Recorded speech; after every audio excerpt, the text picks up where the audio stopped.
আরে টনি, তুই এই গাইয়াকে কোথায় পেলি? আরে গাইয়া না, আরে বিশাল কালেজা, ওই গ্রাম থেকে এসে আমাকে মার্ডার করে দলিল হাতিয়ে নিতে এসছে।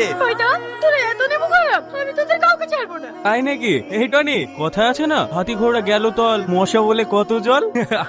না ভাই, একে কমজোরি ভাবলে হবে না, এমন শিক্ষা দিতে হবে, জমি তো দূরের কথা, যেন মানিকপুরের নামটাই ভুলে যায়। তুই ঠিক বলেছিস, আমি সেই ব্যবস্থাই করছি। এই, একে গোডাউনে বন্দি করে রাখ। না ভাই, আমি তোমাকে ছাড়া এখানকার কাউকে বিশ্বাস করি, এ আমার হেফাজতে থাকবে, যেন তোমার আমার কেউ ক্ষতি না করতে পারে। ঠিক আছে, তোর উপর আমার অগাধ বিশ্বাস। যা চল। না আমি যাবো না, ছেড়ে আমাকে ছেড়ে, আমি তোদের কাউকে ছাড়বো না। ভাই, মেয়েটাকে নিয়ে খুব চিন্তিত মনে হচ্ছে। আরে না, ওকে নিয়ে আবার কি ভাববো? না, ভাবতেও তো পারে মেয়েটা যে কোনো চক্রে দলিল হাতিয়ে নেবে কিনা। শুধু ও কেন, কারোর বাবার দিন নয় আমার কাছ থেকে দলিল আদায় করবে। তাই নাকি? সাবধানে রেখেছি তো। আরে হ্যাঁ, দলিল আমার লকারে রেখে দিয়েছি। রে মাল দে। কিরে, তোরা সব মন খারাপ করে বসে কেন?